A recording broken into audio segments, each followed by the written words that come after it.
পৃথিৱীৰ সেউজীয়া নেদেখিলেও সেউজ বিপ্লৱৰ সপোন দেখা ওদালগুৰিৰ এজন ব্যক্তি জটিল ৰোগত আক্ৰান্ত হৈ দৃষ্টিশক্তি হেৰুৱা হৰেণ নমো দাসে কৃষি কাৰ্যৰে বিচাৰি লৈছে স্বাৱলম্বনৰ পথ। ঘৰৰ সমীপৰ মাটিত বিভিন্ন শাক-পাচলিৰ খেতি কৰিছে হৰেণ নমো দাসে। এখন গেলামালৰ দোকান দিও উপাৰ্জনৰ পথ উলিয়াইছে এই লোকজনে। শাৰীৰিক প্ৰতিবন্ধকতাকো নেওচি স্বাৱলম্বনৰ নিদৰ্শন দেখুৱাইছে এইগৰাকী হৰেণ নমো দাস বহুজনৰ বাবে হৈ পৰিছে অনুপ্ৰেৰণাৰ উৎস।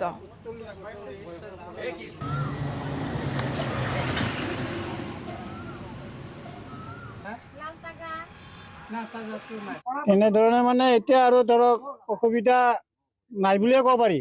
আইডিয়া এটা হৈ গ'ল না, এতিয়া হাতে লাৰিলে মই ক'ব পাৰিম যে এইটো ইমান দূৰত্বত মোৰ ইমান গছটো আছে, কি মেডিচিন দিব লাগিব। এই গছবিলাক এই আগবিলাক মই হাতে লাৰি চাওঁ, কিবা পোকা লাগছি নেকি।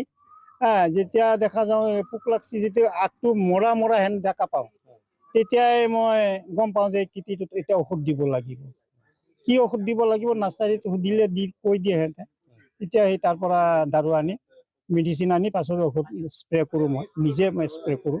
হিচাপত তেনে এটা অসুবিধা নহয়, হয়তো দেখা নাপাওঁ যদি অলপতো হ'বই, হ'লেও মই হাতে লাৰিলে গম পাওঁ যে এইটো 20 টকীয়া, এইটো 50 টকীয়া, এইটো 100 টকীয়া।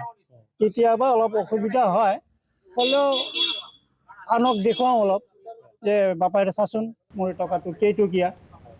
তেতিয়া সিহঁতে কৈ দিয়ে যে কিমান। এনেকুৱা এটা আইডিয়া হৈ গ'ল, এতিয়া আৰু সুধিব নালাগে, এতিয়া আইডিয়াটো পূৰাই আহে।